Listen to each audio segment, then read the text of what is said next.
क्या क्या तूने कहा? क्या विचार करके ऐसा अनुचित वरदान मांगा?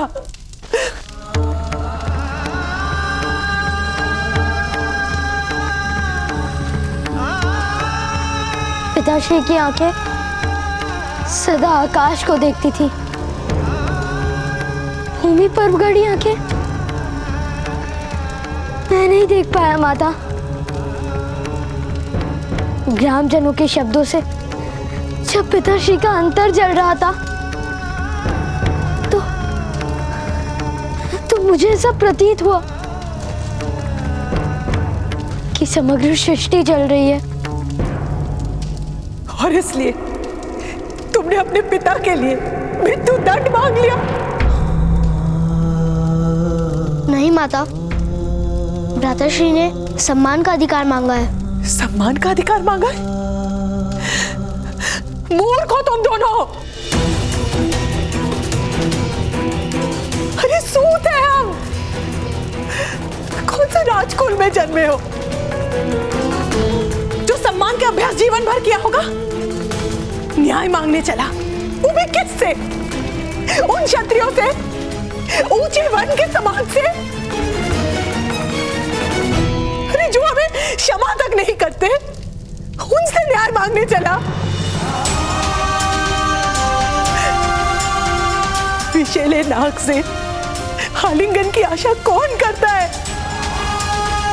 कर इस तरह तो तुमने जीते जी अपने पिता की चिता जला दी।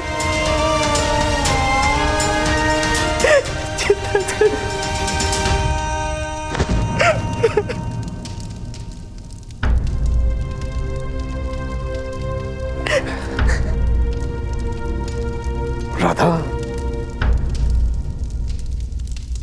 वृक्ष को हठपूर्वक मोड़ कर रख दो तो कुछ काल पश्चात वो सीधा होना भूल जाता है। तुम्हारी स्थिति ऐसी ही है, हमारे समाज की स्थिति ऐसी है। हमें सम्मान और स्वतंत्रता का मूल्य ही अब समझ में नहीं आता। किसने मांगी स्वतंत्रता आपसे? किसे अपने जीवन से पीड़ा है? केवल आपको। जेठ जी, जिन्हें सुख के स्वप्न देखने में रुचि है, उनकी निद्रा तोड़ने का यज्ञ क्यों आरंभ किया आपने? और उस यज्ञ में मेरे आर्य की बलि क्यों देना चाहते हैं आप? नहीं माता, पिताश्री का बलिदान नहीं होगा। भ्राताश्री पे विश्वास रखिए।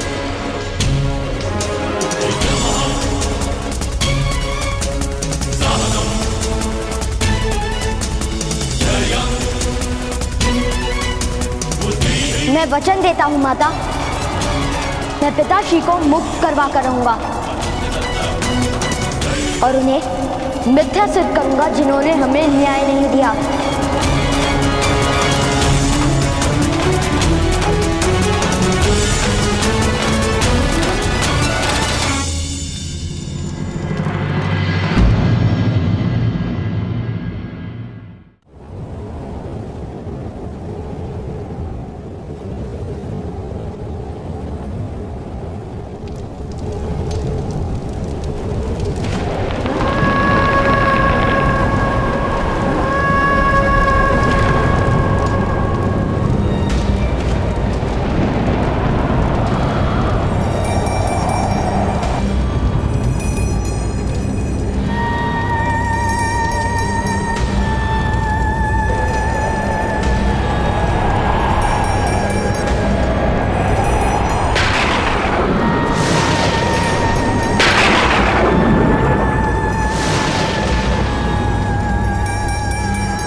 वायु के कारण दिए और मशाल दोनों बुझ गए।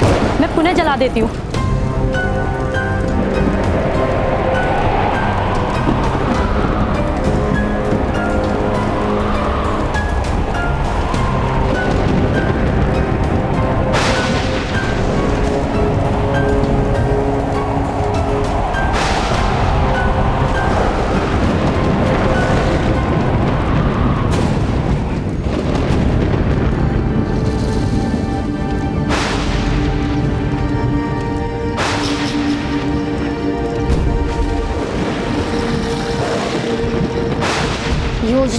कि जिसने भी उस कुएं के जल में विष डाला है उसे बंदी बनाना होगा। अवश्य ये कार्य ग्राम रक्षक ने किया था, अन्यथा पिताश्री को बंदी बनाकर इतनी पीड़ा क्यों दी उसने? राजसभा में कर्ण के कारण उनका अपमान हुआ था, अवश्य उसी का प्रतिशोध ले रहे हैं वो। लोहारों और सूतों में संघर्ष करवाकर कर्ण को अपराधी घोषित करने की इच्छा है उनकी। यदि ऐसा है तो विष अवश्य उद्यक्ष ने मिलाया होगा। मेरे पिताश्री कह रहे थे कि ग्राम रक्षक के सारे नीच कार्य वही करता है। मैंने सुना है कि उद्यक्ष महोदय जंगल के रास्ते शिव मंदिर की ओर जा रहे हैं। चलो उसका दमन करना होगा हमें।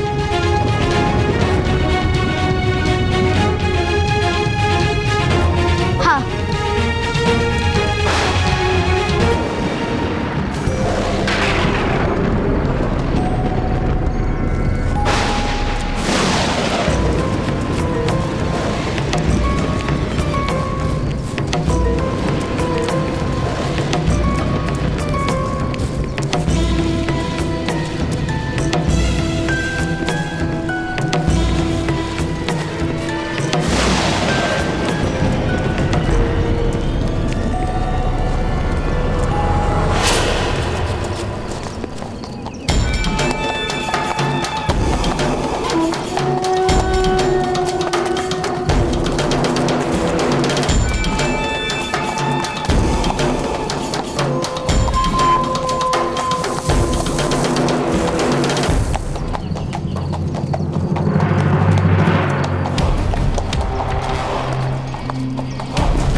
सियार।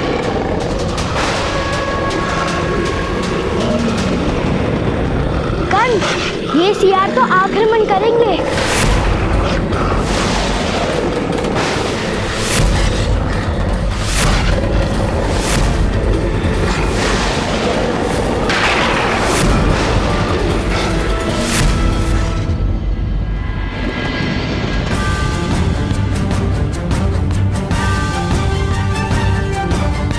इस आरोप के कारण उनका सम्मान टूटा है। या तो सम्मान पूर्वक जीने का अधिकार दीजिए, अन्यथा मृत्यु दंड दीजिए। अधिकार तो ईश्वर देता है, मनुष्य तो केवल उसे स्वीकार करते हैं। कल्याण हो महामहिम।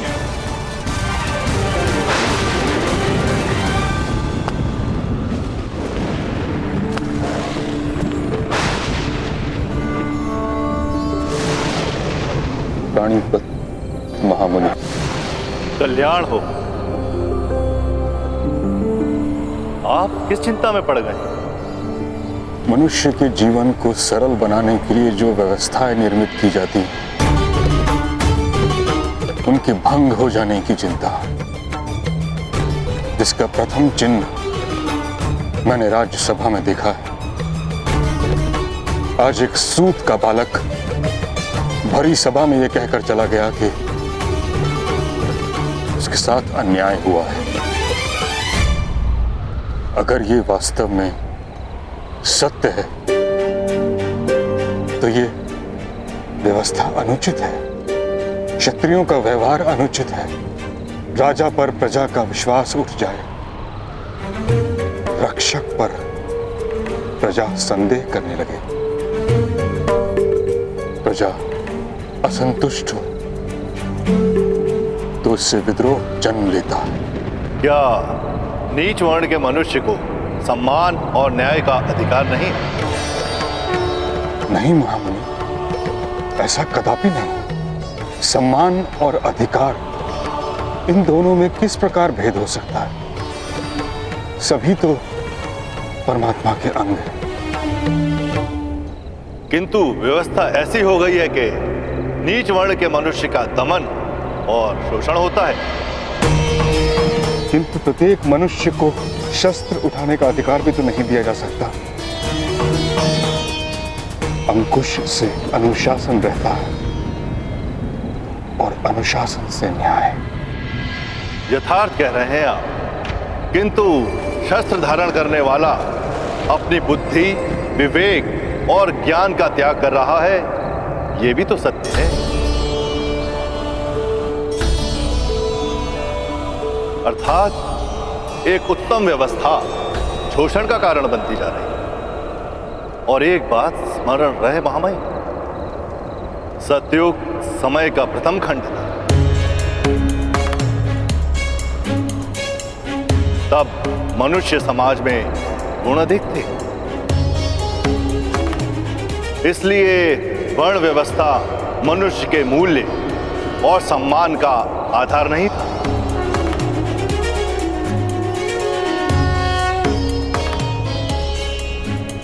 किंतु समय के साथ दुर्गुणों की वृद्धि होती है। त्रेता में ज्ञान समाज के छोटे भाग में सीमित हो गया। द्वापर में सामर्थ्य इसी प्रकार क्षत्रियों तक सीमित हो गया।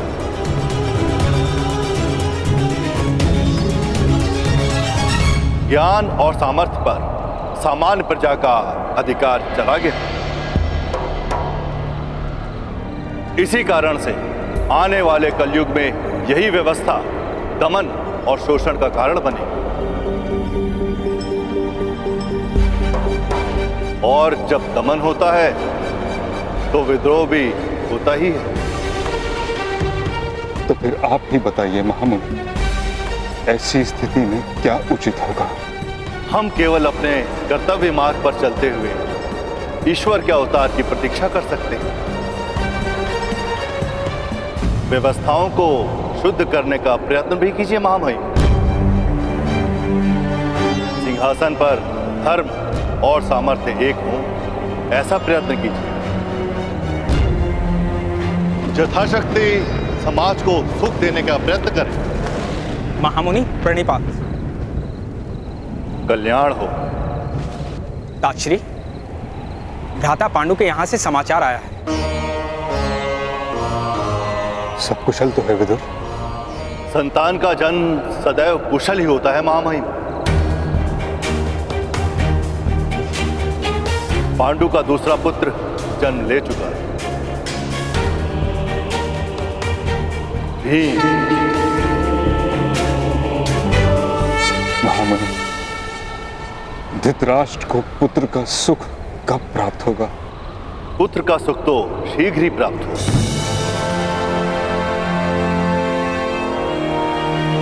किंतु पुत्र से सुख प्राप्त होगा कि नहीं, ये प्रश्न है।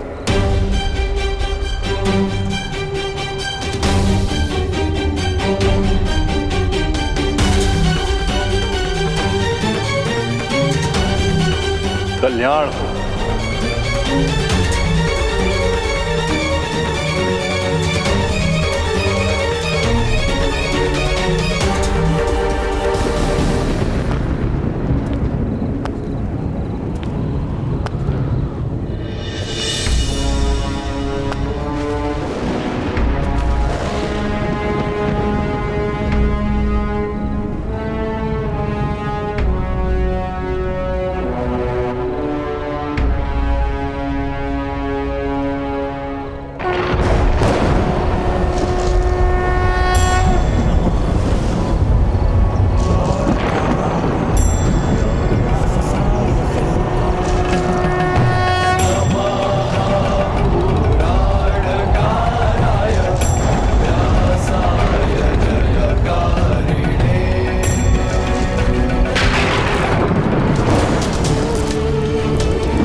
कुछ नहीं होने दूंगी मैं पुत्र। तुम्हारा जन्म होगा।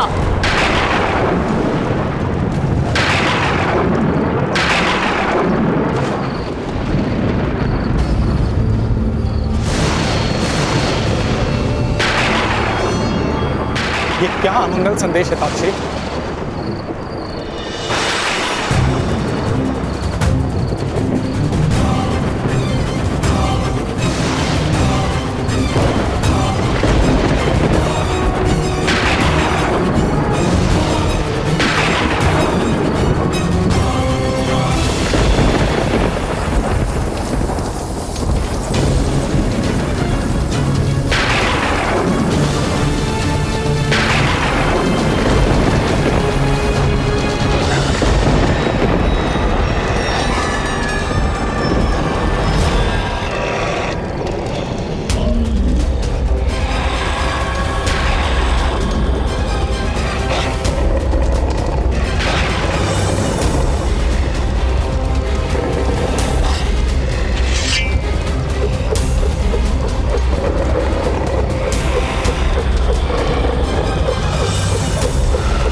पवन इतनी गति से क्यों चल रही है? ये ध्वनियां क्या हो रहा है ये?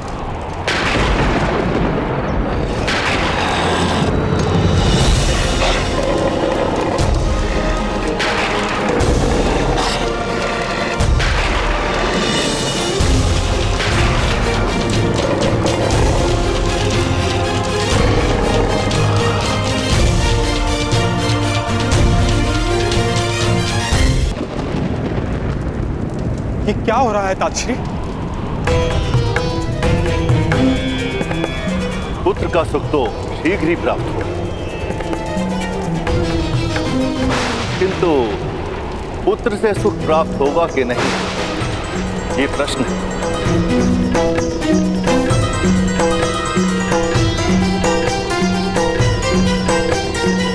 विदुर, हमें शीघ्र ही गर्भगृह की ओर प्रस्थान करना होगा।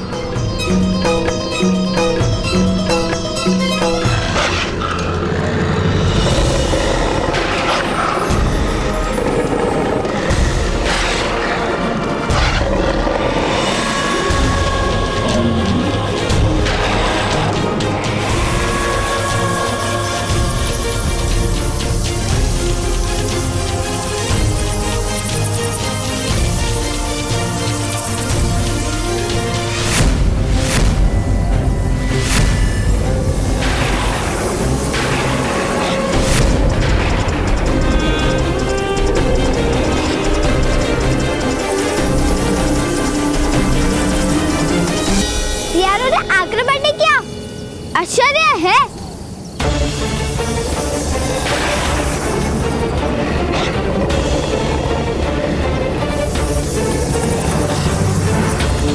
ये सारे प्राणी राजभवन की दिशा में जा रहे हैं। माता कह रही थी कि जब भी कोई अमंगल घटना घटती है तो उसका आभास प्राणियों को सबसे पहले हो जाता है। ऐसी क्या घटना हो सकती है राजभवन में?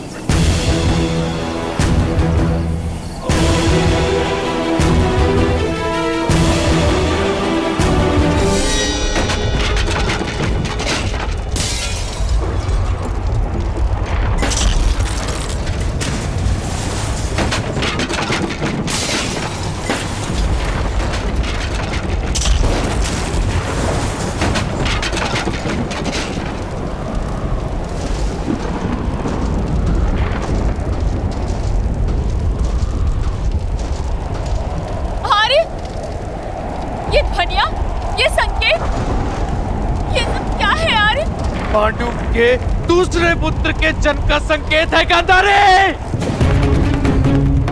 पुत्र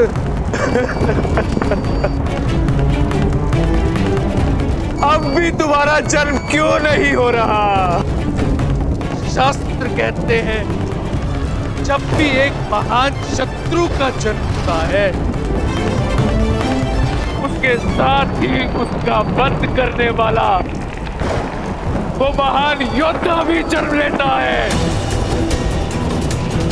तुम्हारा शत्रु जन्म ले चुका है पुत्र। पांडु का दूसरा पुत्र भी जन्म ले चुका है। अब तुम्हारे जन्म का समय है वत्स। मेरी सभी आशाएं तुमसे जुड़ी है। जन्म लेकर अपने पिता के अशांत हृदय को शांत करो पुत्र।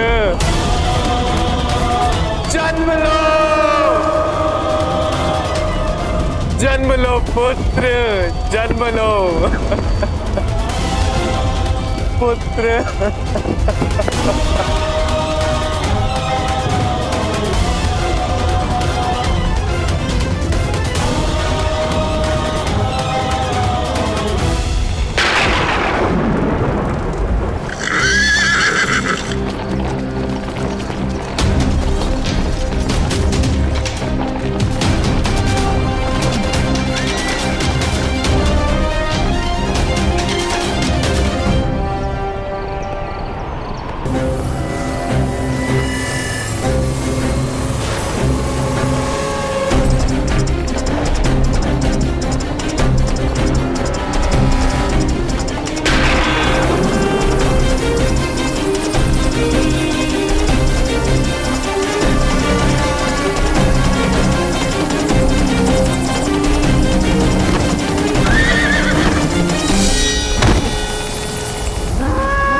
विदुर,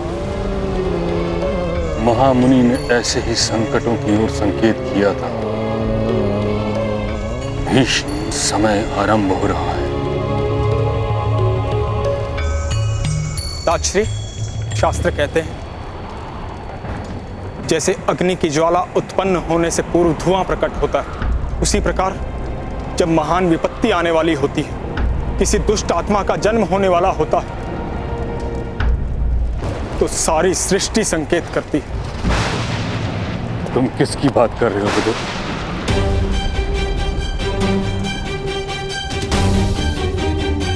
कहते हुए मेरा हृदय भग्न हो रहा है ताजश्री।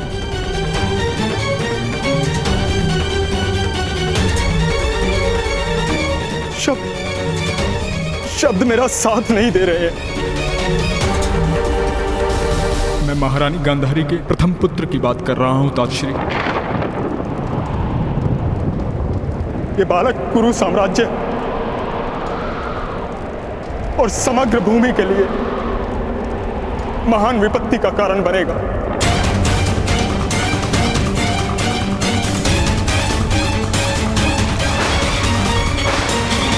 क्या तुम ये विश्वास के साथ कह सकते हो? ये संकेत स्पष्ट है ताजश्री। मैं अपनी अंतरात्मा से पूछता हूं। मैं कुरु साम्राज्य के सुख और सुरक्षा का विचार करता हूं। मुझे केवल एक मार्ग दिखलाई देता है। मेरा परामर्श है, आज जन्म लेने वाले उस बालक का नाश अनिवार्य है, नाश अनिवार्य है, नाश अनिवार्य है।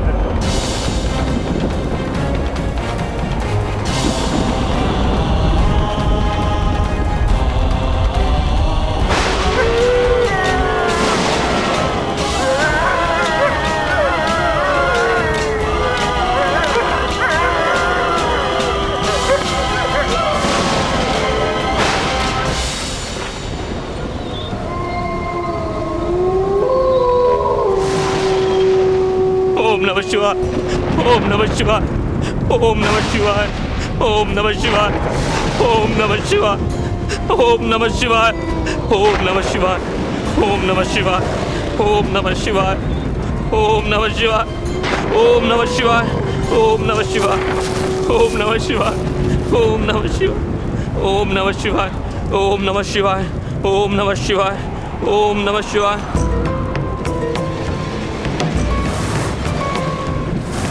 ओम नमः शिवाय, ओम नमः शिवाय, ओम नमः शिवाय, ओम नमः शिवाय, ओम नमः शिवाय, ओम नमः शिवाय।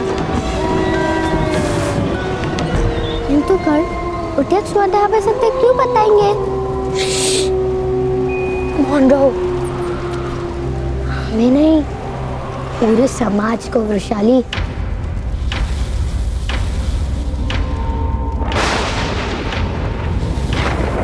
वत्स,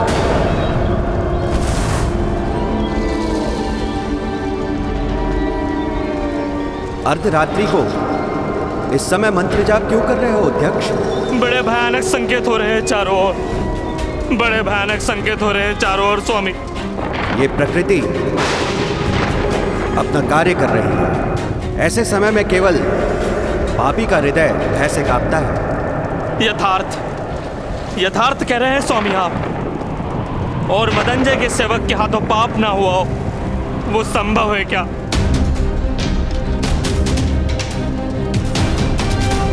मुझे भय है कि मेरे साथ कुछ अमंगल होने वाला है।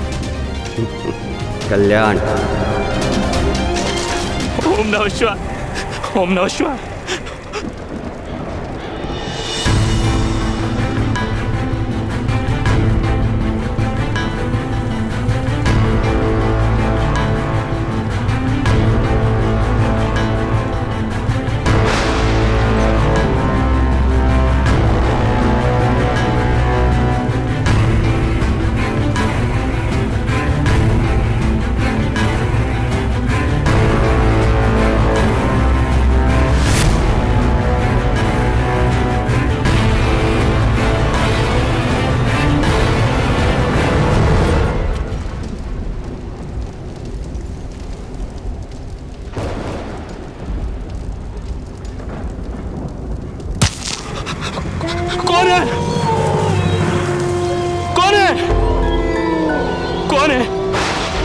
नमः शिवाय, ओम नमः शिवाय, ओम नमः शिवाय, ओम नमः शिवाय।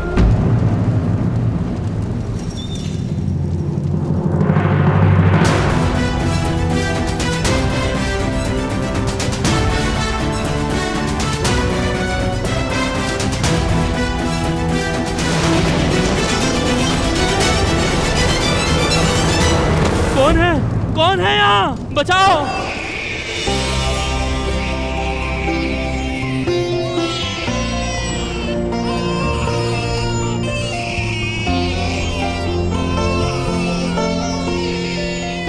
आर्य, आपका पुत्र आर्य।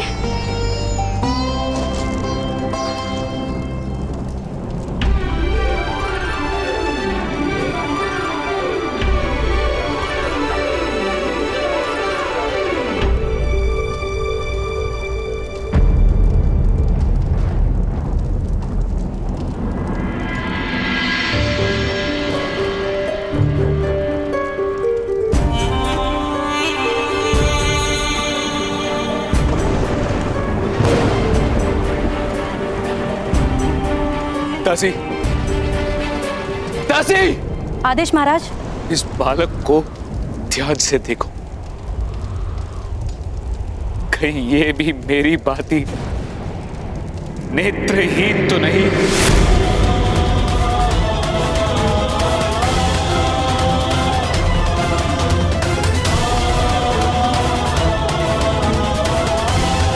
नहीं महाराज, राजकुमार तो आपका मुख देख रहे हैं, वो नेत्रहीन नहीं है।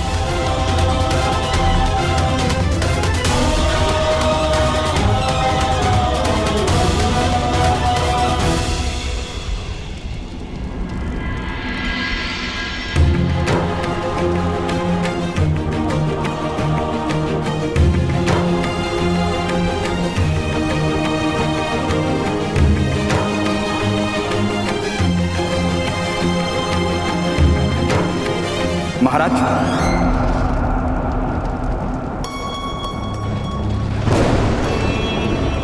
नवजात शिशु को स्नान से पूर्व स्पर्श करना अनुचित है।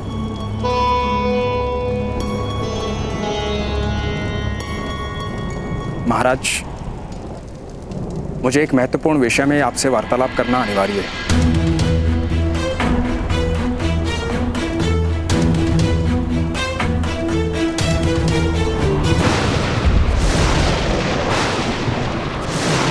मेरे पुत्र का वध कर दूं?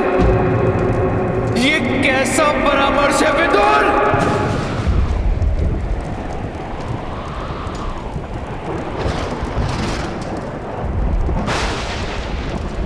भ्राताश्री, जब दीवार में पीपल उगता है तो उसे उगते ही उखाड़ दिया जाता है। समय बीतने पर यह पौधा सारी दीवार को उखाड़ देता। ये समय का संकेत है भ्राताश्री। ये बालक भयानक युद्ध लेकर आएगा।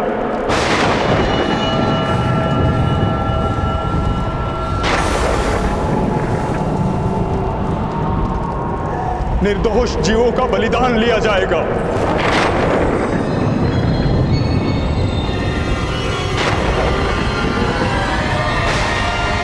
पृथ्वी नरसंहार से कांप उठेगी। हस्तिनापुर का विनाश संभव है।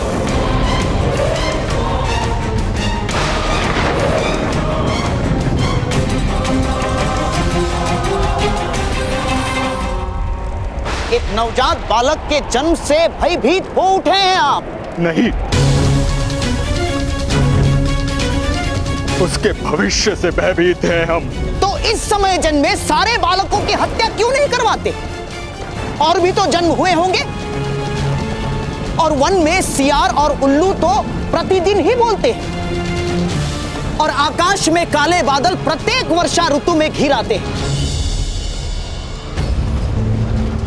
इसका अर्थ यह हुआ कि प्रत्येक बालक का जन्म के साथ ही वध कर देना उचित होगा। यह कैसा न्याय है हस्तिनापुर का?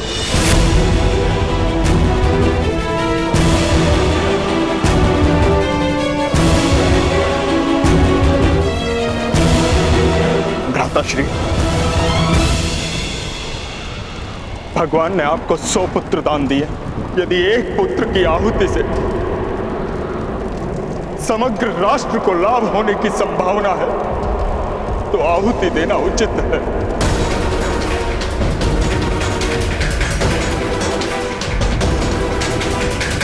वैसे भी युद्ध में राजकुमार बलिदान देते हैं।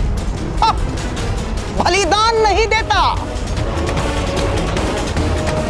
वीर गति को प्राप्त करता है। वीर गति को, हत्या और वीर गति में अंतर होता है महामंत्री। महामहिम भीष्म का क्या मत है इस विषय में?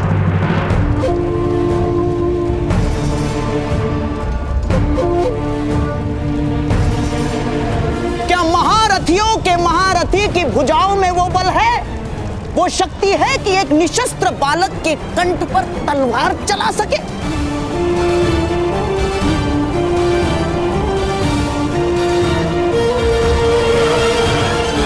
एक बालक की हत्या के विचार से ही मेरा हृदय कांप उठता है।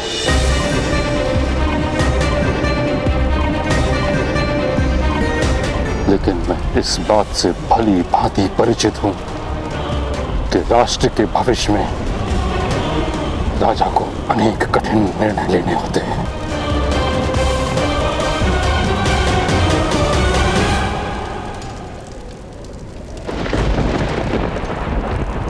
पिताश्री, मैंने अपने इस पुत्र के लिए अनेक वर्षों तक प्रतीक्षा की है। अनेक सपने देखे हैं मैंने। मेरे हृदय का स्वामी हो गया है जन्म से पूर्व ही। जिस कली की सुगंध से मन मुग्ध हुआ हो, उस फूल को डाल से कैसे तोड़ देता श्री, कैसे तोड़ दे? पुत्र, ये दुर्भाग्य है कि राजा के मस्तक पर मुकुट होता है और उसके हृदय में पुत्र का स्थान। मस्तक और हृदय के बीच समाधान अत्यंत कठिन है।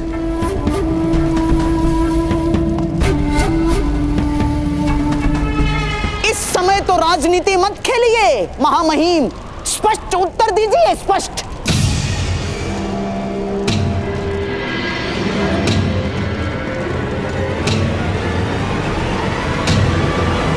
क्या पांडु के पुत्र को हस्तिनापुर के सिंहासन पर बिठाने की योजना से मेरे भांजे की हत्या का आयोजन है ये?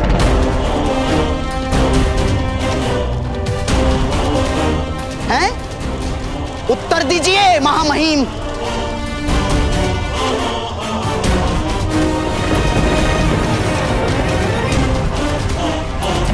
धृतराष्ट्र और पांडु में मेरे हृदय में कोई अंतर नहीं। उनके पुत्र भी मेरे लिए समान हैं। इसी कारण मैं कोई स्पष्ट परामर्श नहीं दे रहा हूं गंधार राज। महाराज स्वयं पिता भी हैं और राजा भी। इसलिए साम्राज्य के भविष्य के हित में जो है, जो उचित है, महाराज को वही निर्णय लेना होगा।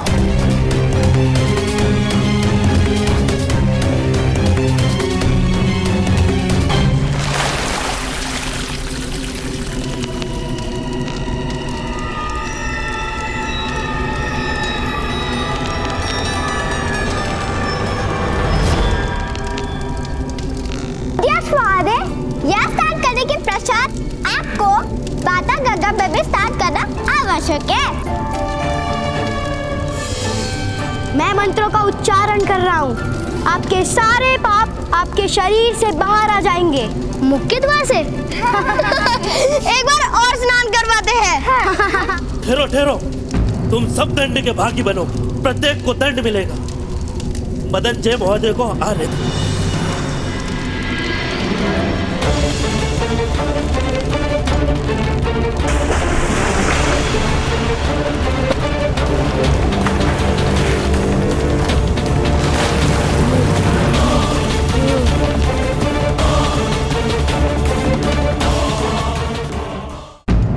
पर्याप्त है, पर्याप्त है असुरो। तुम तो पिशाच से भी भयानक हो। क्यों मेरी ऐसी स्थिति कर रहे हो? उत्तर प्राप्त करना है। किस बात का? आपने कुएं में विष क्यों डाला? मैंने कोई विष नहीं मिलाया था।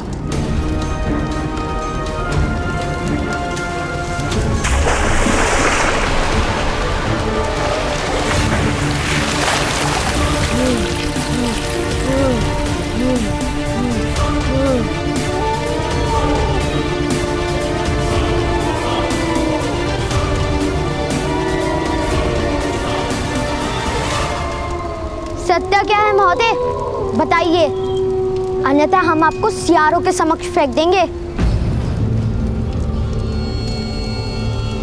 और फिर वही आपका निर्णय करेंगे। हाँ, मैंने कुएं में विष मिलाया था।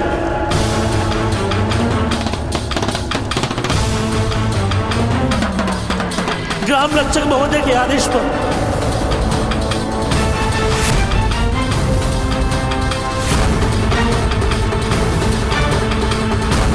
किंतु यह बात जान लेने से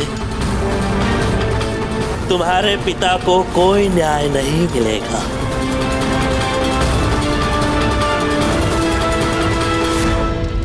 क्योंकि मैं राजसभा में ये बात बताऊंगा ही नहीं।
हम सब आपकी बात सुन चुके हैं अध्यक्ष महोदय। अब हम सब राज्यसभा जाकर सत्य बताएंगे।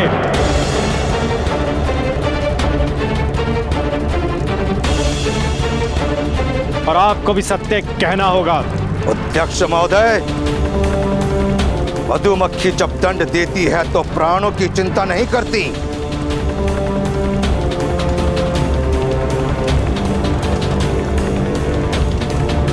ये मधुमक्खी की शक्ति नहीं, उसके संकल्प का गुण है। इसीलिए आकार छोटा देखकर भ्रम में मत रहना।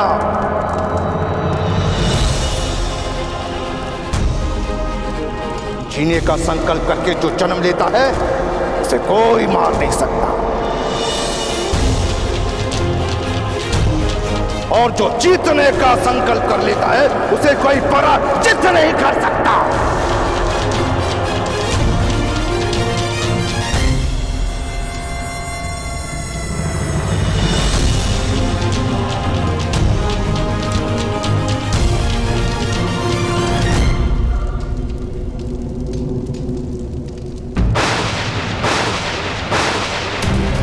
प्रणिपात।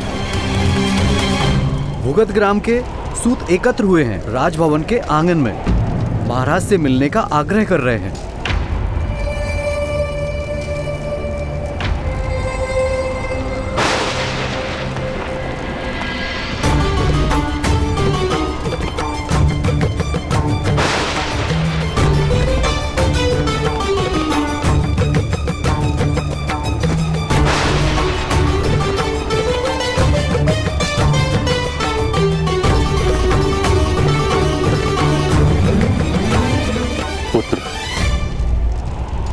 विचार करके ही निर्णय लो। यदि परामर्श तुम्हें उचित लगे तो विघातक को बुला लो। नहीं ताजश्री,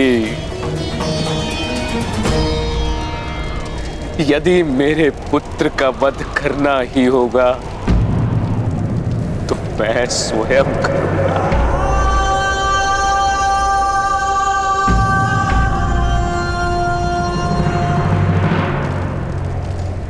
ये उसका अधिकार है ताजश्री कि वो अपने अंतिम समय में अपने पिता के हाथों में सोया हो।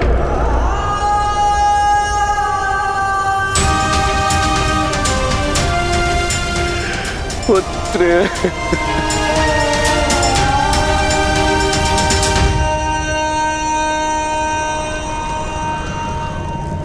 महाराज,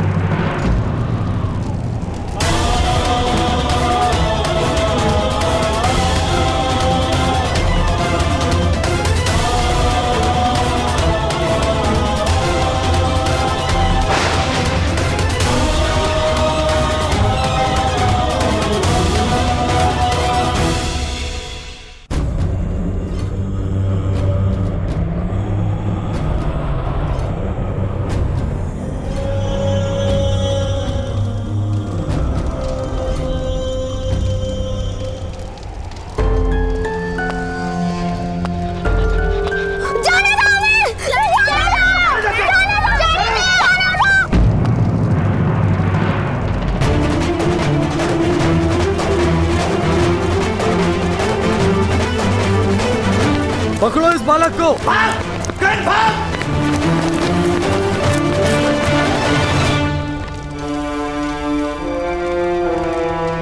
बालक, अर्धरात्रि में राजसभा में आने की अनुमति किसी को नहीं है। किंतु न्याय के लिए प्रतीक्षा करनी पड़े, वो भी तो अन्याय ही है महोदय। महामुनि ने कहा था। सुविचार सुनकर तोते की भांति कंठस्थ कर लेते हो। जी हाँ महोदय, आपको क्या अच्छे विचारों का विस्मरण हो जाता है? बालक, अपने ग्राम जाकर विश्राम करो। प्रातःकाल ही महाराज से भेंट हो पाएगी।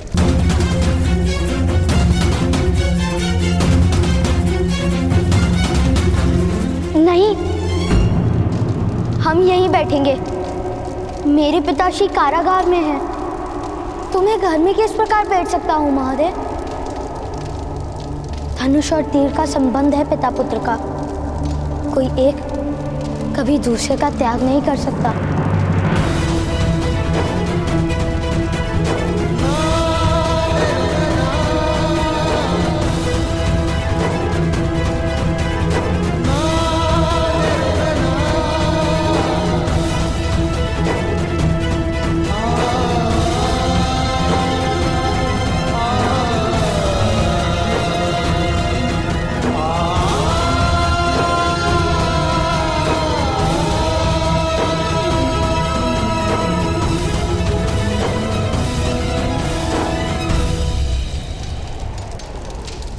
लाओ, मुझे दो राजकुमार।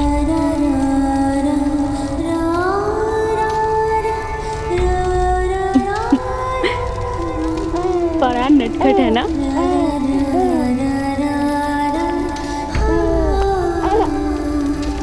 आर्य, आपकी ही प्रतीक्षा कर रहा था आपका पुत्र।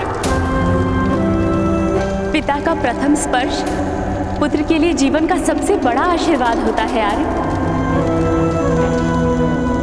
इससे बड़ा आशीर्वाद तो स्वयं ईश्वर भी नहीं दे सकते।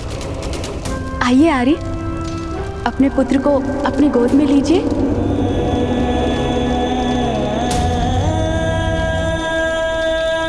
दासी कह रही थी, बड़ा सुमोहक मुख है बालक का।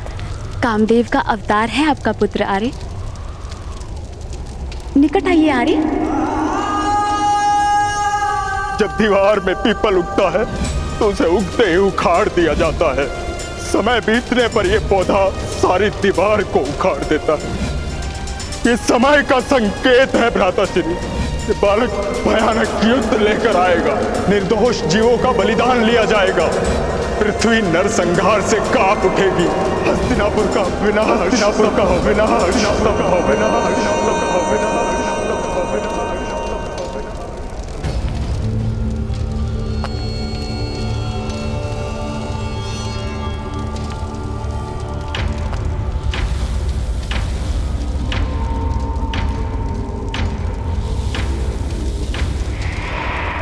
नहीं गांधारी नहीं, महाराज इस समय स्वस्थ नहीं है। अपने ही पुत्र की हत्या करने पधारे हैं ये।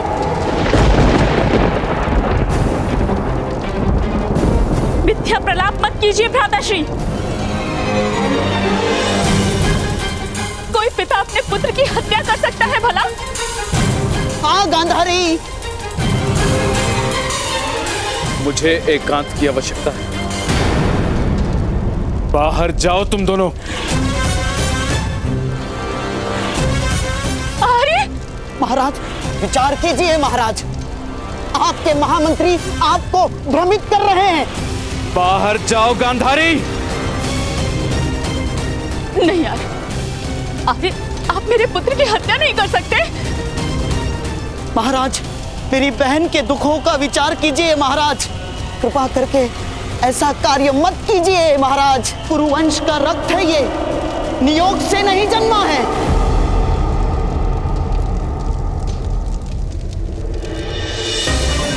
महाराज स्वयं पिता भी हैं और राजा भी, इसलिए साम्राज्य के भविष्य के हित में जो है महाराज को वही निर्णय लेना होगा।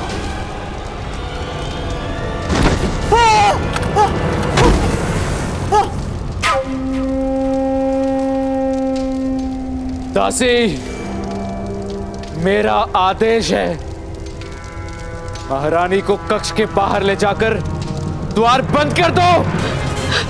नहीं अरे अरे दासी, अरे मुझ पर दया कीजिए, अरे मेरे पुत्र पर दया कीजिए, अरे ऐसा मत कीजिए। दासी,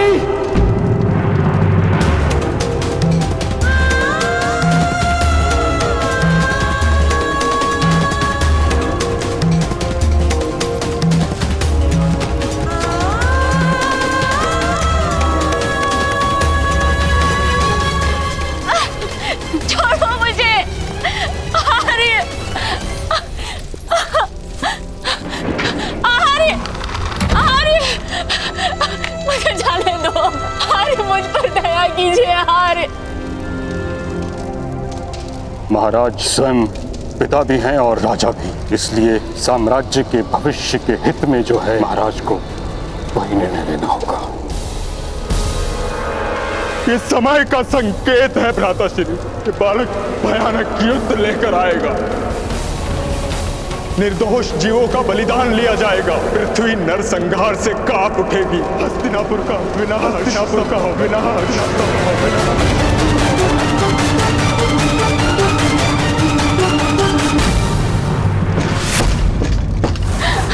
भ्राताश्री, भ्राताश्री, भ्राताश्री, भ्राताश्री, मेरे पुत्र का रक्षण कीजिए भ्राताश्री। मेरे पुत्र का रक्षण कीजिए। सैनिक, द्वार खोलो सैनिक, अन्यथा तुम्हारा मस्तक कट जाएगा। सैनिक,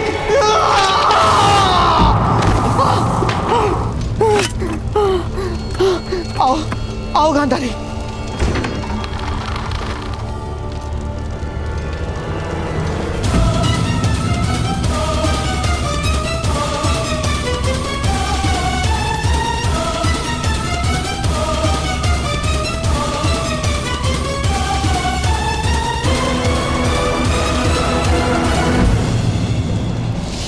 धनुष और तीर का संबंध है पिता पुत्र का। कोई एक कभी दूसरे का त्याग नहीं कर सकता, त्याग नहीं कर सकता, त्याग नहीं कर सकता।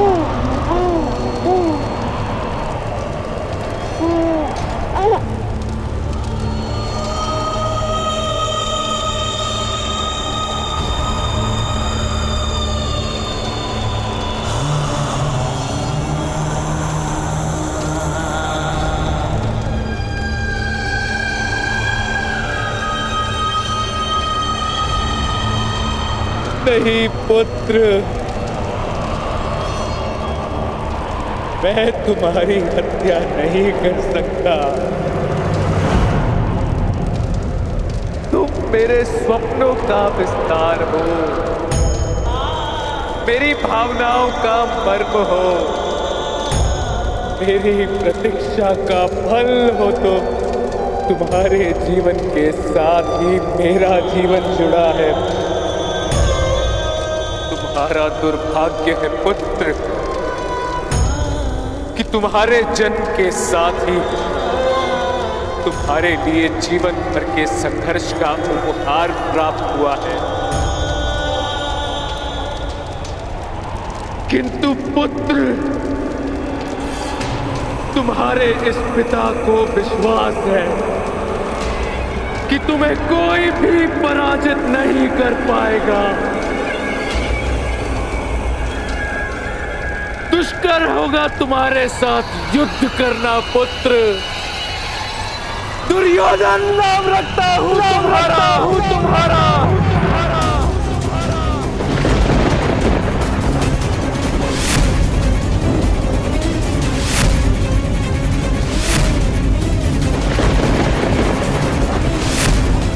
सदा ही विजय बनो मेरे पुत्र, मेरे उत्तराधिकारी।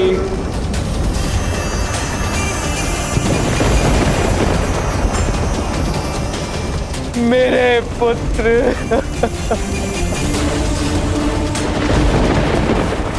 मेरे पुत्र।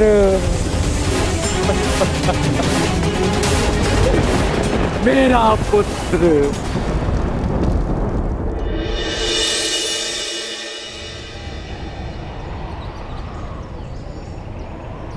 भगवान, जब भी आप प्रकट होते हैं मेरे अंतर में प्रकाश होता है। आज मैं अपने पिताश्री के सम्मान की रक्षा करने हेतु बैठा हूं। सहायता कीजिए भगवान।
सैनिकों, सारे सूतों के नाम लिख लो।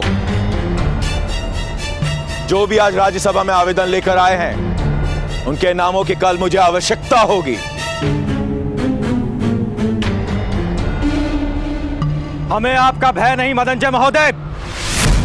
प्रथम मेरा नाम लिखिए, सूत वृषभान।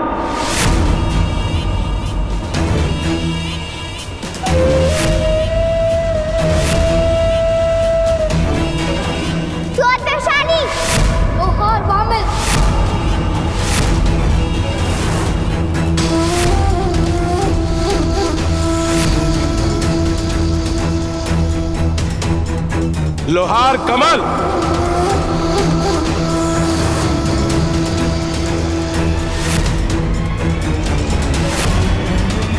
लोहार कल्लू।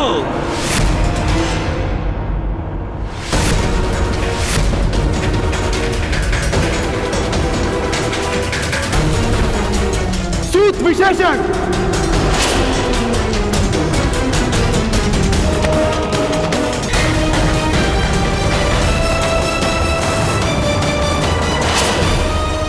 मदनजय महोदय ने मुझे आपकी सहायता हेतु भेजा है।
सैनिकों, इन सूतों ने एक क्षत्रिय की हत्या की है।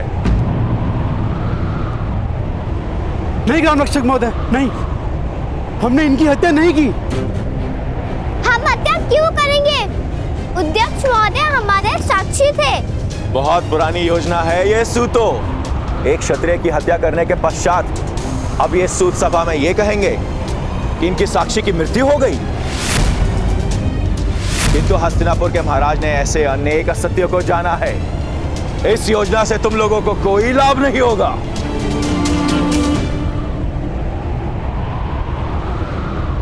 प्रपंच है ये। अध्यक्ष महोदय की हत्या आपने की है।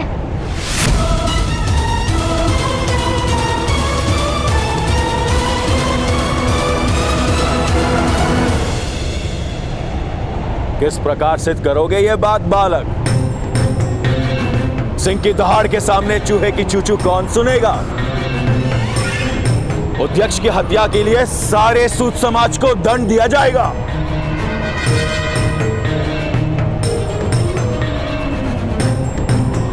सभी सूतों के नाम महाराज के सामने प्रस्तुत किए जाएंगे।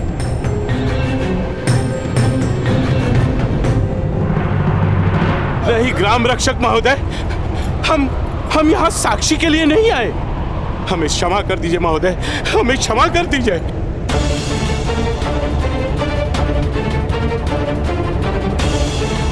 किंतु इस बालक ने तो मुझ पे हत्या का आरोप लगाया है। नहीं महोदय, हम मान्य नहीं करते। हमारा इस बालक या इसके परिवार के किसी भी सदस्य से कोई संबंध नहीं है, कोई संबंध नहीं है। हमें क्षमा कर दीजिए, हमें क्षमा कर दीजिए महोदय।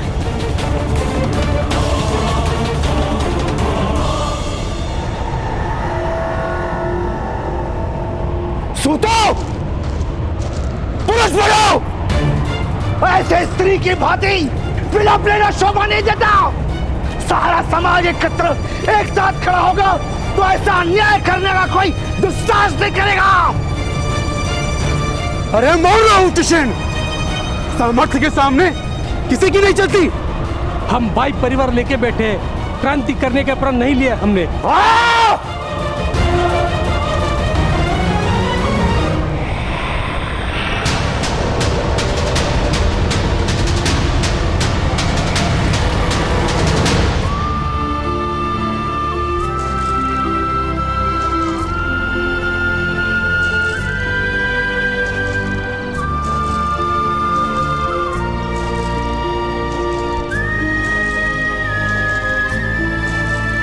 पंद्रह मनुष्यों की हत्या का दंड केवल मृत्यु ही हो सकता है।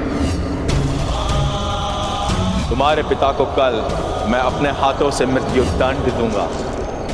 देखो भाइयों, इसके पुत्र ने पराक्रम करके जीवन दान दे दिया इस हत्यारे को। मेरी पुत्री की हत्या किया तुमने, मैं तुम्हें कभी क्षमा नहीं करूंगी। पापी है ये, अपराधी है।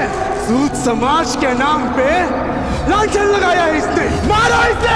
हमें ऐसे व्यक्ति के साथ समाज में नहीं रहना है। जा भाई जा, अपने परिवार को लेकर कहीं और चला जा। जीवन दान मांग लो, अधिकार मांगोगे तो तुम्हारे पिता को अवश्य मृत्युदंड प्राप्त होगा। कल प्रातः काल तुम अपराधी को प्रस्तुत करो, अन्यथा तुम्हारे पिता को दंड प्राप्त होगा।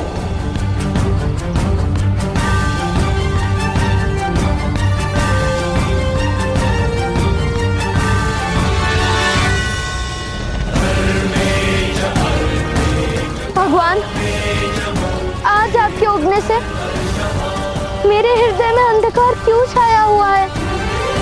कोई मार्ग भी नहीं सूझ रहा।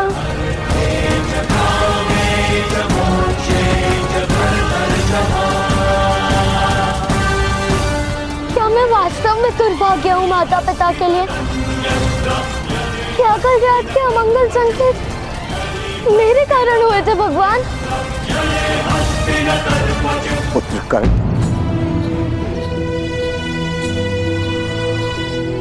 पराजित होने का केवल एक ही मार्ग है,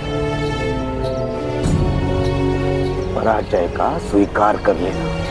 जब तक तुम पराजय का स्वीकार नहीं करोगे, तब तक तुम्हें कोई पराजित नहीं कर पाएगा पुत्र।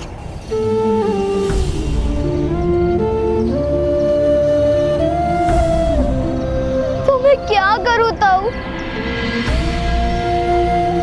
सारे द्वार बंद हो चुके हैं। ऐसा क्यों है कि सूत को न्याय प्राप्त नहीं हो सकता? यदि सारे मनुष्य के पास 2 हाथ, 2 पैर और 1 मस्तक है, तो उनके बीच में ये भेद क्यों ताऊ? पुत्र, ये भेद ईश्वर ने नहीं किया,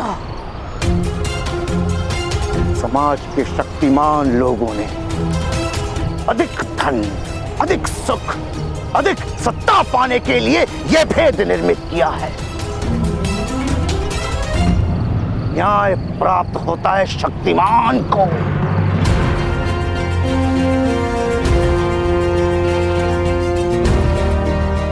यदि न्याय की आशा है तो अपनी शक्ति का प्रदर्शन करो। किंतु मुझे धनुष उठाने की स्वतंत्रता नहीं ताऊ। किसने स्वतंत्रता पर मर्यादा बांधी है? इन्हीं क्षत्रियों ने जो तुम्हारे पिता की हत्या करने को सच है। उनकी दी हुई मर्यादा का आदर करने का समय है तुम्हारे पास? नहीं ताऊ। तो उठो, मार्ग निर्मित करो, उठकर उठो।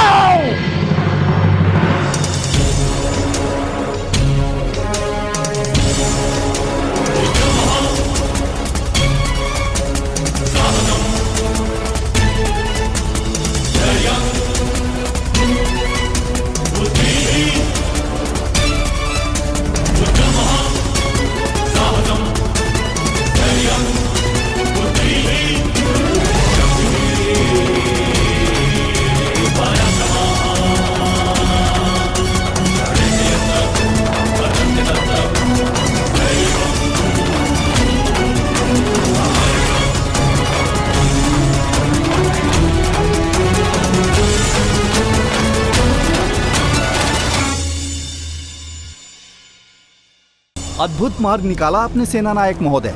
जब उद्दक्ष ने आत्मसमर्पण कर दिया तब मुझे प्रतीत हुआ कि आपकी रक्षा करना असंभव है। किंतु आपने कैसे जान लिया कि वो सूत भयभीत होकर उस बालक का साथ छोड़ देंगे? मूर्ख, एक महत्व की शिक्षा दे रहा हूँ, सदा स्मरण में रखना। शल्यक नाम का प्राणी देखा है जिसके पीठ पर बालों के स्थान पर कांटे होते हैं? साहिब ही कहते हैं उसे। इतना सा होता है, किंतु सिंह उसका आखेट नहीं कर पाता। किंतु कांटे उगाने के लिए भी साहस की आवश्यकता होती है सैनिकों। साहस के बिना शक्ति नहीं आती।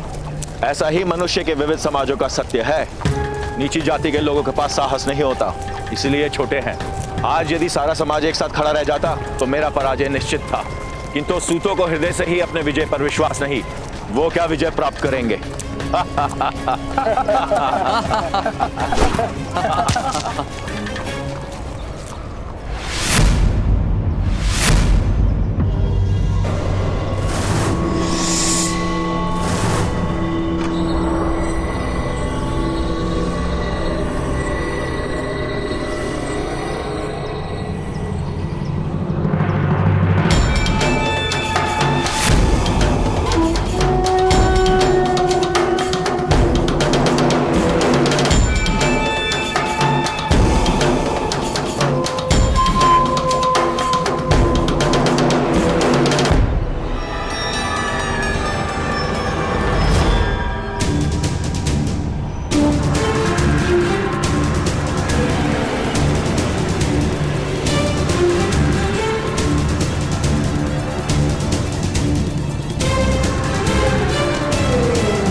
कहते हैं ना मदन जी महोदय। लो, मैंने अपने हाथों में शर उठा लिया है आज। मेरा या मेरे परिवार का आप आखेट नहीं कर सकते।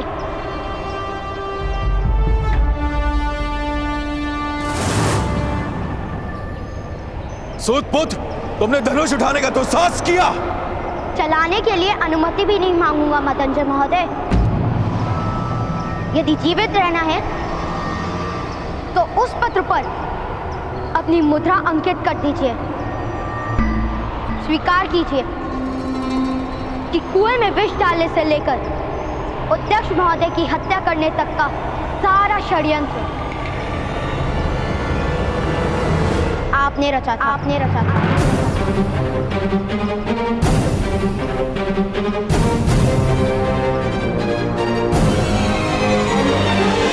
मेरे पिता को उनका सम्मान और अधिकार लौटा दीजिए, अन्यथा आप जीवित नहीं बचेंगे। सैनिकों, क्या देख रहे हो? पकड़ लो इस उद्दंड बालक को, मैं इसे अपने हाथों से ही दंड दूंगा।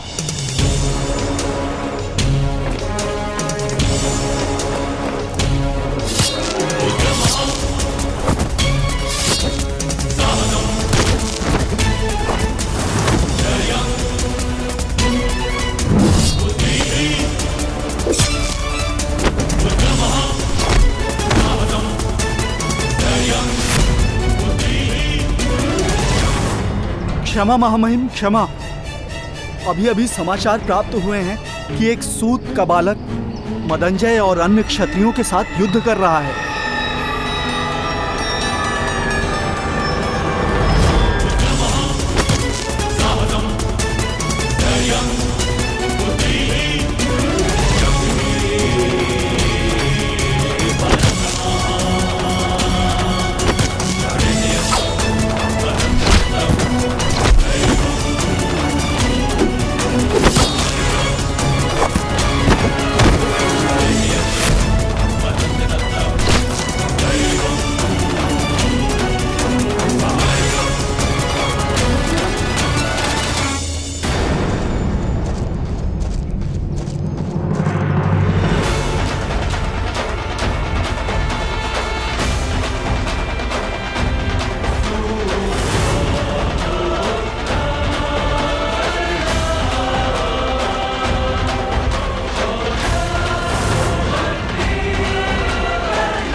मैं आपका वध नहीं करूंगा।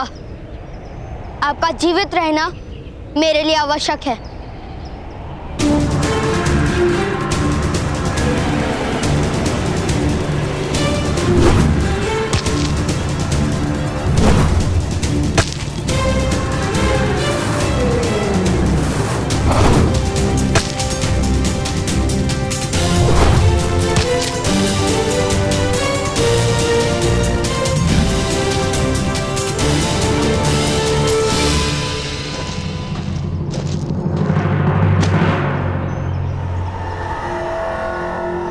अब भी समय है मदनजय महोदय, अपना अपराध स्वीकार कर लीजिए। सूतपुत्र, तुम्हारी विजय असंभव है। पर्वत से टकराने पर बादल रिक्त हो जाता है, पर्वत का कुछ नहीं जाता। हाँ, मैंने विष का प्रयोग करवाया था, किंतु मैं अपना अपराध कभी स्वीकार नहीं करूंगा। तुम्हारे पिता को मृत्यु दंड अवश्य मिलेगा, और यदि क्रोध में आकर तुमने मेरी हत्या कर दी तो तुम्हें भी मृत्यु दंड मिलेगा। इसीलिए कहता हूं, आत्मसमर्पण कर दो।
जगोत्पन्न धर्म रक्षक महाबली कुरु सम्राट धृतराष्ट्र पधार रहे हैं।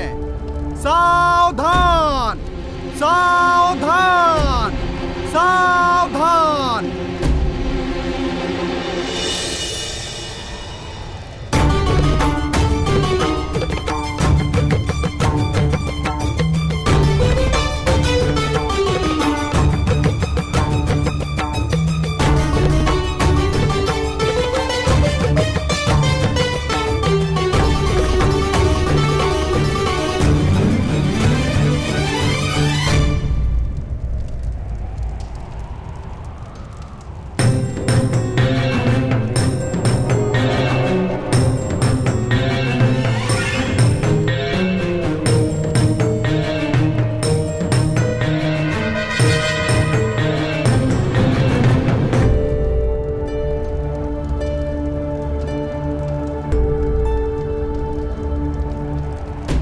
कहां है वो बालक विदुर जिसने हमारे पुत्र को जीवन दान दिया? समीप आओ बालक।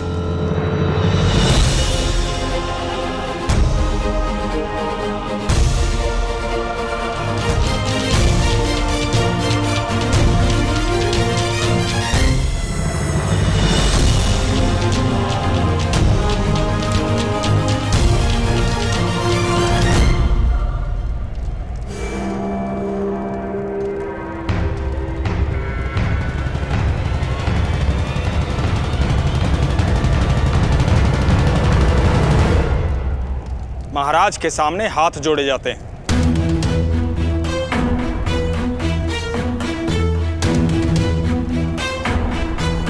न्याय प्राप्त हो जाए उसके पश्चात मैं हाथ जोड़ूंगा।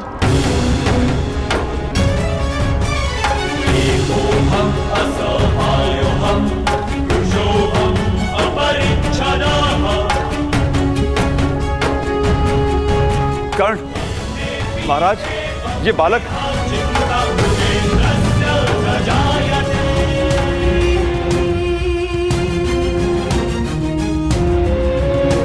ऐसा क्यों बालक?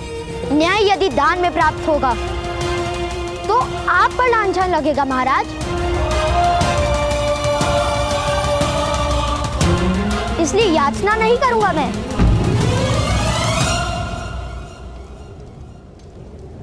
आप न्याय करेंगे, उसके पश्चात उपकार जानकर हाथ जोड़ूंगा मैं।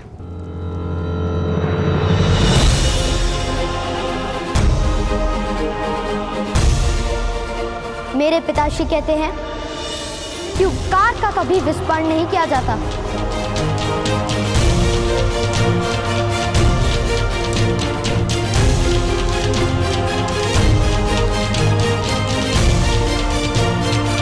ताजश्री, ऐसा अद्भुत बालक है हमारे राज्य में, ये हमारे लिए गर्व का विषय है।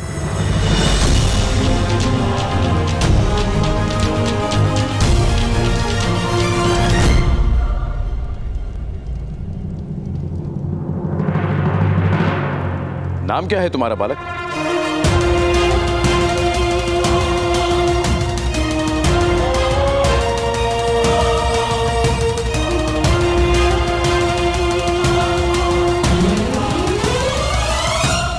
राधे।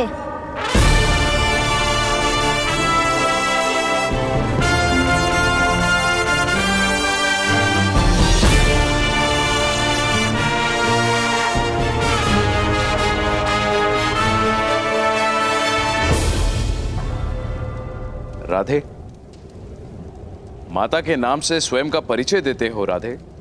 क्योंकि पिता का नाम कहूंगा तो आप जाति पूछेंगे महाराज, और माता का नाम कहता तो आप प्रश्न पूछते।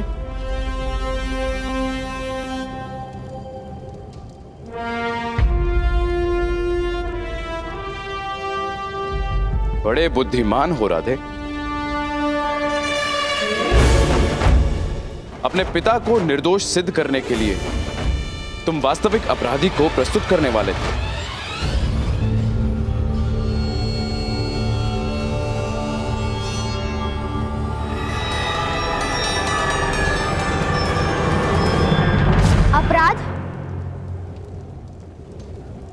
रक्षक महोदय ने किया है महाराज।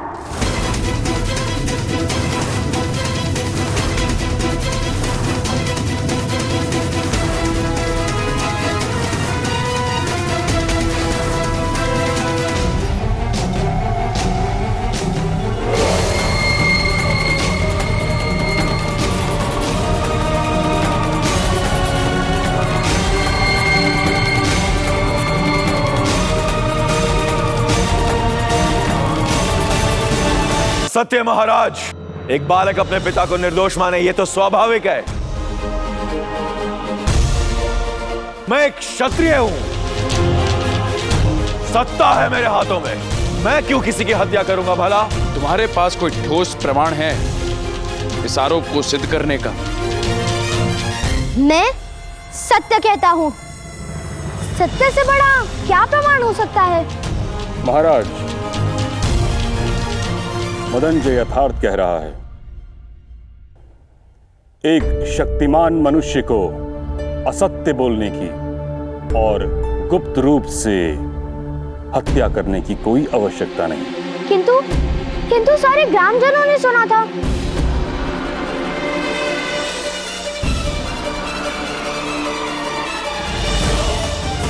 महाराज, मेरा अनुभव है कि जब शक्तिमान मनुष्य को अपनी निर्बलता का ज्ञान होता है तब वह सर्वाधिक असत्य बोलता है। मदनजय, इस बालक का साक्षी हूं मैं।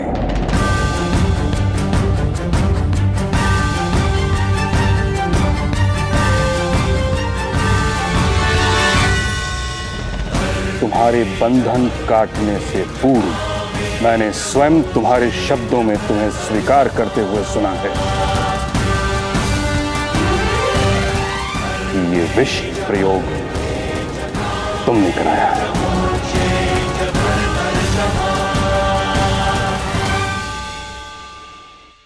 महाराज, महाराज मुझे क्षमा कर दीजिए महाराज। महाराज, स्वयं सर सेनापति ने मदनजय के अपराध में साक्षी दी। अब आरोपी अधिरथ को सम्मान सहित मुक्त कर देना और मदनजय को दंड देना उचित होगा।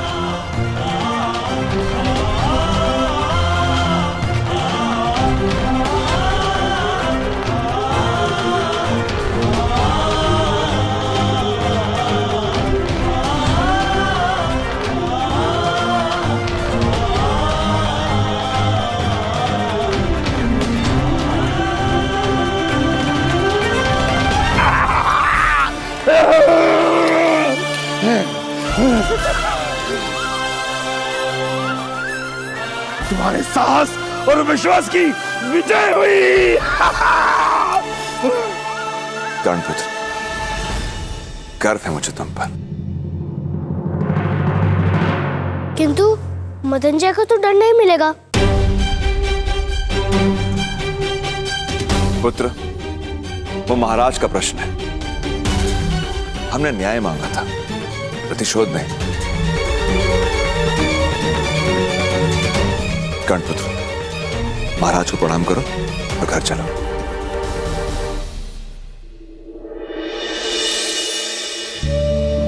प्रणिपात महाराज।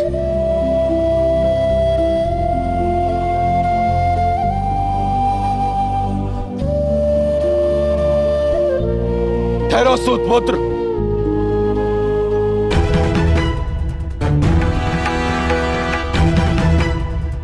महाराज, एक सूतपुत्र ने शस्त्र उठाया, उसका न्याय कैसे होगा? मदनजय, हमारे यहां अपराधी को बोलने का अधिकार नहीं है। मैं अपराधी अवश्य हूं महाराज, किंतु हस्तिनापुर के सारे क्षत्रिय तो अपराधी नहीं। वे सब प्रश्न पूछेंगे। इस सूतपुत्र का न्याय भी कीजिए महाराज।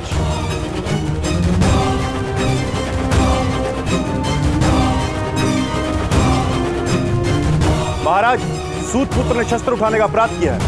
यदि सारा समाज शस्त्र उठाएगा तो व्यवस्था का क्या होगा? न्याय कीजिए महाराज। न्याय कीजिए महाराज। न्याय कीजिए महाराज, न्याय कीजिए महाराज, न्याय कीजिए महाराज, न्याय कीजिए महाराज, न्याय कीजिए महाराज। राज्य के क्षत्रियों को असंतोष होगा तो राष्ट्र को लाभ नहीं होगा। मौन रहो मदनजय। महाराज को भय दिखाने का साहस मत करो।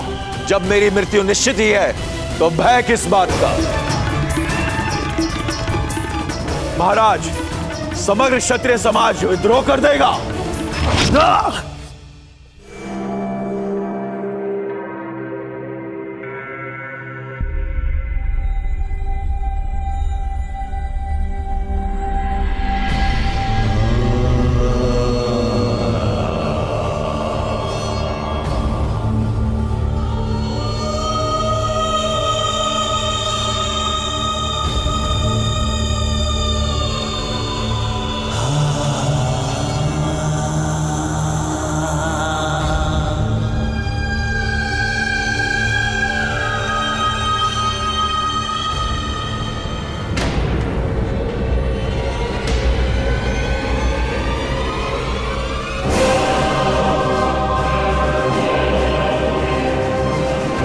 हस्तिनापुर की राजसभा में विद्रोह की बात करने वाले को उसी क्षण मृत्यु दंड दिया जाता है।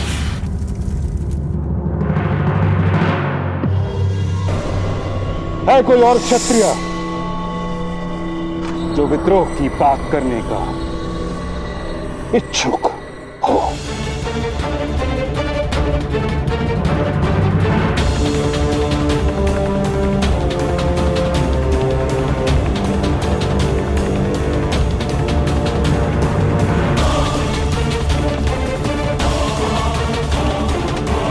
ठहरो सूत अधिरथ।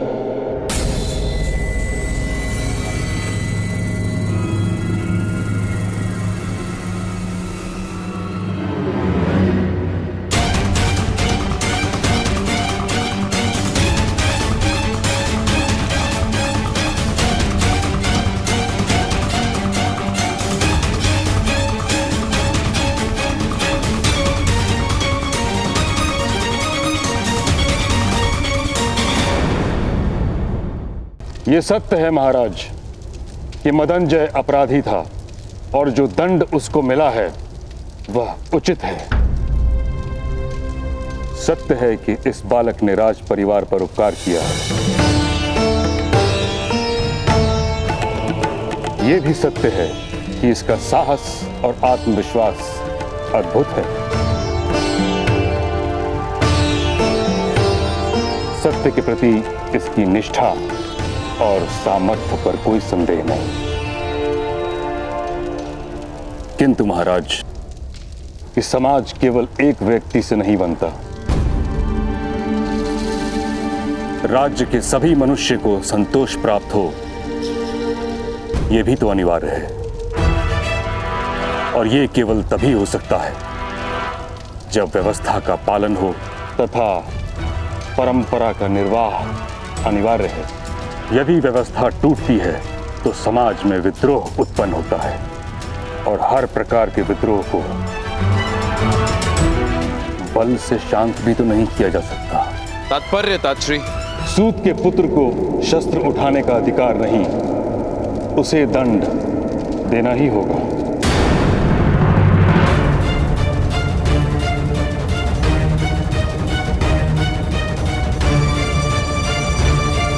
नहीं महाराज, कृपा कीजिए, बालक है।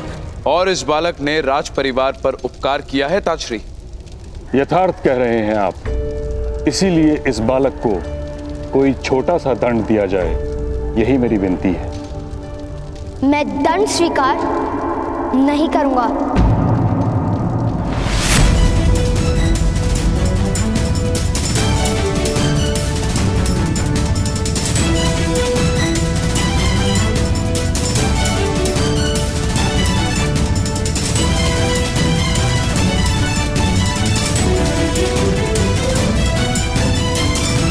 पुत्रकर्ण, मौन रहो। राजसभा में विवाद मत करो। किंतु पिताश्री, यदि आपके साथ अन्याय नहीं हुआ होता तो भ्राताश्री क्यों शस्त्र उठाते? अनिवार्य था शस्त्र उठाना पिताश्री।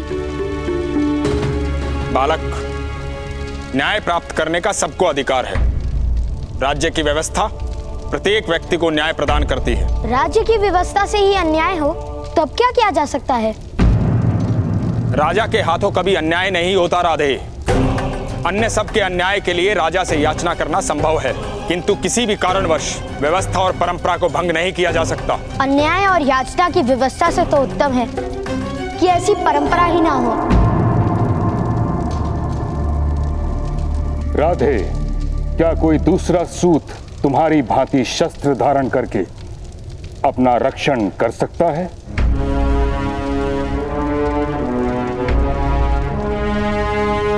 नहीं कर सकता।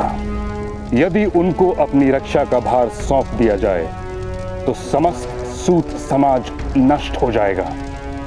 उनकी रक्षा कौन करेगा? सूतों को शस्त्र का अधिकार नहीं, इसलिए ज्ञान नहीं। ज्ञान नहीं, इसलिए वे शस्त्र नहीं उठा सकते। और अब आप कह रहे हैं कि उनकी रक्षा किस प्रकार होगी? ज्ञान प्राप्त करने का अधिकार मान लीजिए, अधिकतर सूत भी शस्त्र उठाने लगेंगे। असंभव।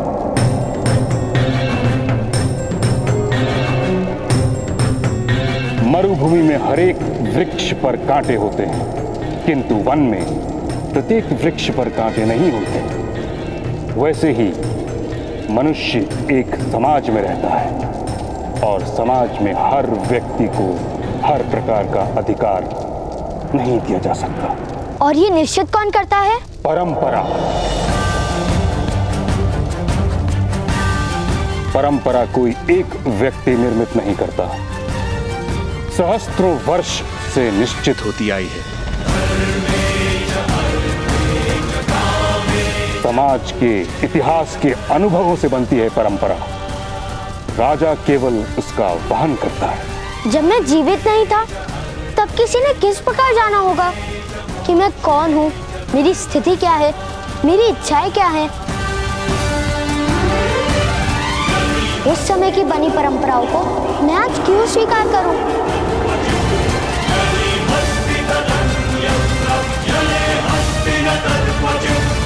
हठ मत करो बालक। छोटा सा दंड स्वीकार कर लो बालक। असंभव। मैं युद्ध करने को सज्ज, मैं युद्ध करने को सज्ज, मैं युद्ध करने को सज्ज, मैं युद्ध करने को सज्ज।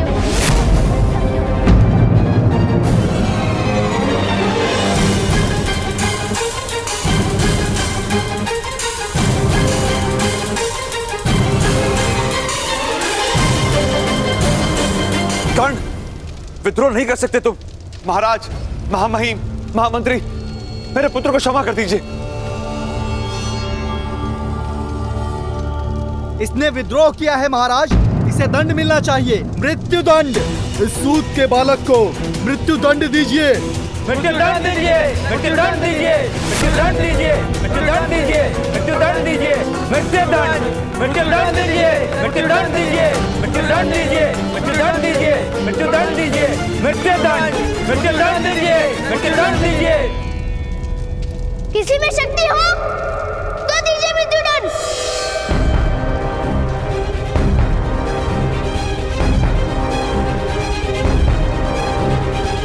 मृत्यु दंड दीजिए, मृत्यु दंड दीजिए, मृत्यु दंड दीजिए, कौन? मृत्यु दंड, मृत्यु दंड दीजिए, मृत्यु दंड दीजिए, मृत्यु दंड दीजिए।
बड़े दरबार में शस्त्र उठाने का साहस। यदि आज तुम्हें क्षमा कर दिया तो कल ये कोई और करेगा इस राज्यसभा में।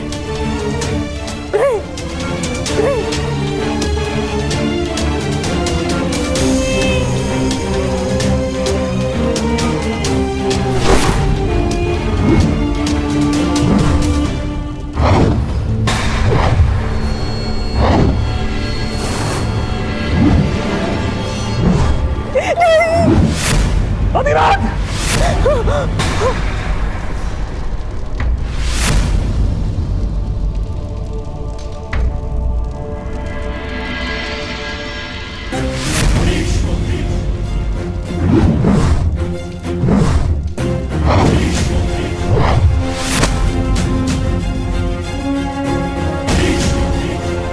तुम्हारे प्राण नहीं लूंगा मैं। कुरु सभा में बालक की हत्या नहीं की जाती।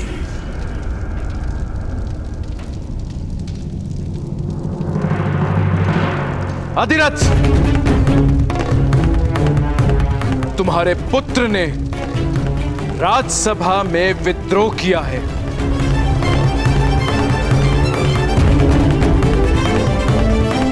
किंतु उसने मेरे पुत्रों को जीवन भी दिया है। इसीलिए हम तुम्हें केवल इतना ही दंड देते हैं कि आज के बाद तुम्हारा पुत्र कभी भी धनुष नहीं उठाएगा।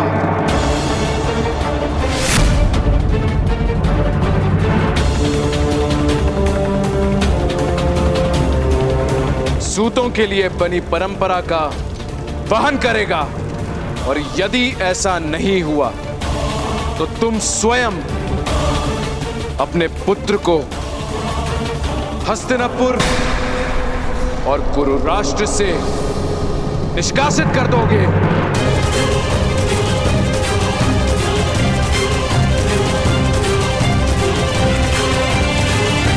इस समय तुम दोनों मुक्त हो।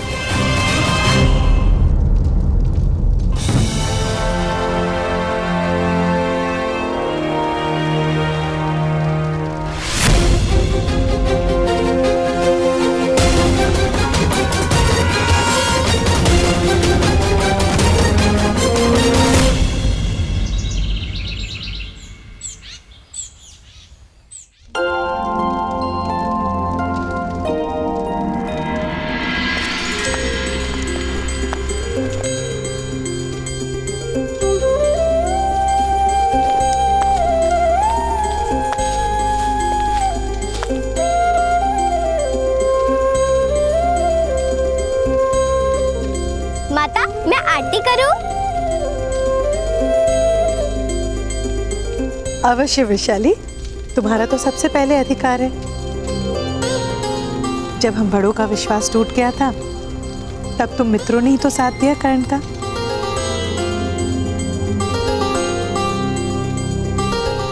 ये लो।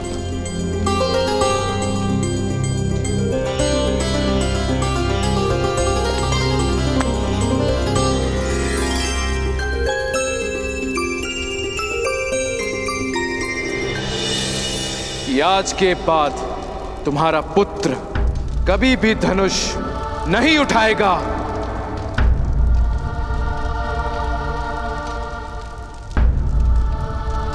कर्ण, आज तुम यहाँ के सेनापति और मैं तुम्हारी सैनिक।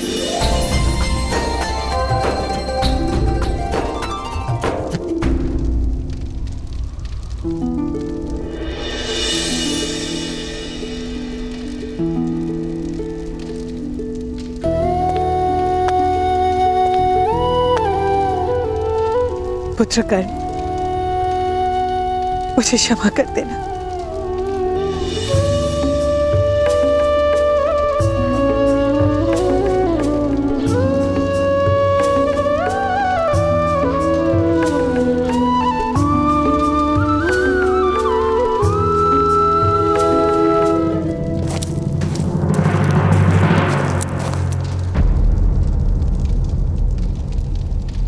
सूत अधिरथ, आपको महामहिम भीष्म ने बुलाया है। सूर्योदय के समय गंगा के पावन घाट पर प्रातः स्नान हेतु महामहिम नित्य जाते हैं। कल प्रातः काल आपको वहीं आने का आदेश है। अवश्य।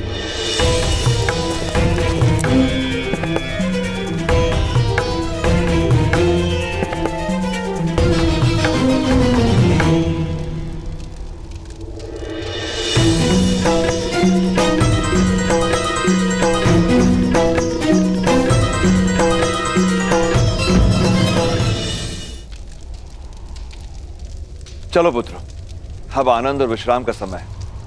बालकों के सम्मान में राधा आज सबको भोज देंगी। बामिल, शोण, कर्ण को ले जाओ।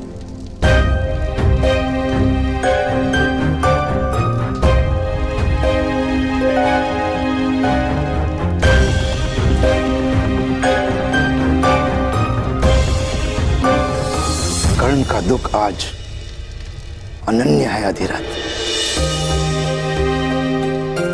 जानता हूं भ्राताश्री, जानता हूं। शाख के जिस स्थान से फूल तोड़ा जाता है उस स्थान से पत्ता या फूल कभी उग नहीं पाता। आज तक बहुतों ने कर्ण से उसका धनुष छीना था, किंतु कुरु सुभा ने उससे उसकी आशा छीन ली। धनुष पे उसका अधिकार ही नहीं, उसका सुख भी उसी में। और दुखदायक सत्य तो यह है कि कर्ण कभी धनुष उठा नहीं पाएगा।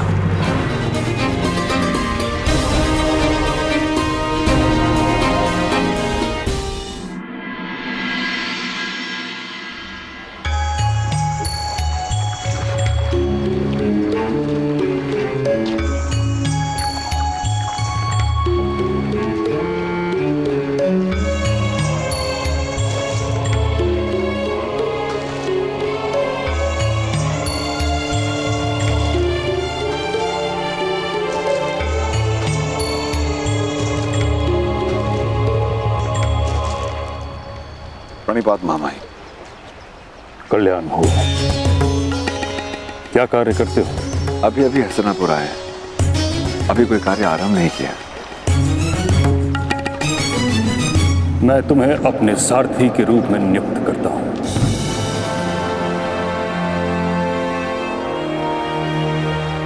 आपकी अनंत कृपा मामाई। कृपा नहीं, स्वार्थ है। तुम मेरे निकट रहोगे तो मेरी दृष्टि तुम्हारे पुत्र पर रहेगी। उस जैसा तेजस्वी और ऊर्जावान बालक मैंने संसार में नहीं देखा। उसका अध्यापन मैं उचित रूप से करवाऊंगा। बिजली को आकाश में दिखा, उसकी कोई दिशा नहीं होती, उस पर कोई अंकुश नहीं होता।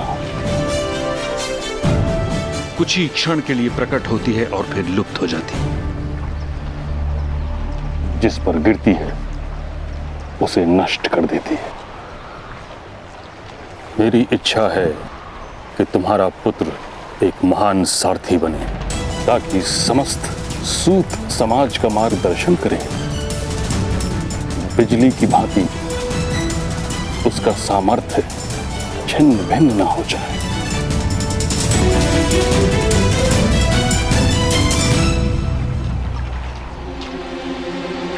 जी मामा।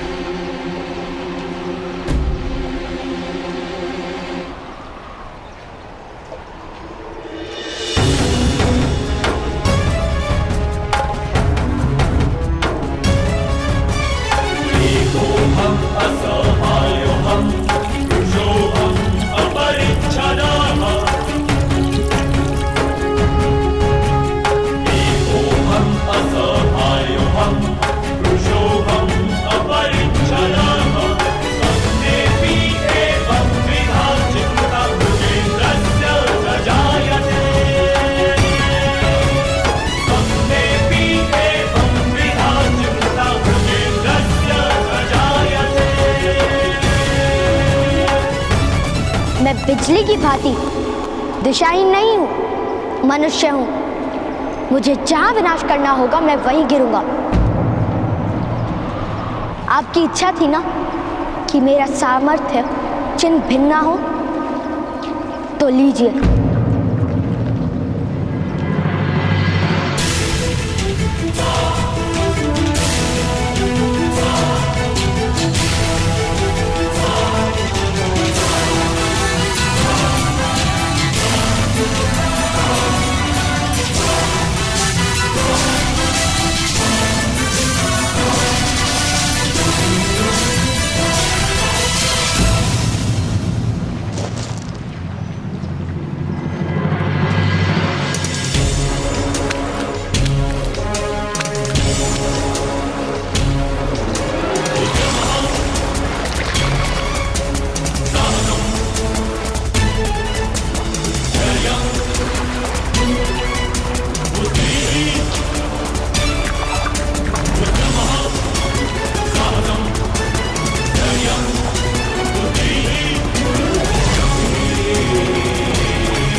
भगवान सूर्य नारायण जी, मैं प्रतिज्ञा करता हूँ,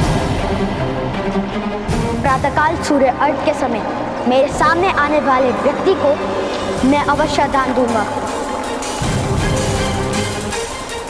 उस व्यक्ति की हर इच्छा पूर्ण करूंगा और उस प्रतिज्ञा की आपूर्ति का आरंभ मैं आज से करता हूँ। मैं आज से करता हूँ। मैं आज से करता हूँ। मैं आज से करता हूँ। मैं आज से करता हूँ।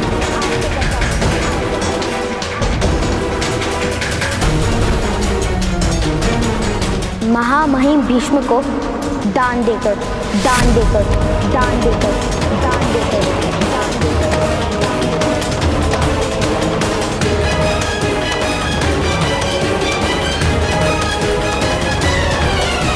आज मुझे शस्त्र का त्याग करना पड़ा है, किंतु आगे जीवन में किसी कारणवश अगर मुझे शस्त्र उठाना पड़ा तब उसका त्याग कोई नहीं करवा पाएगा।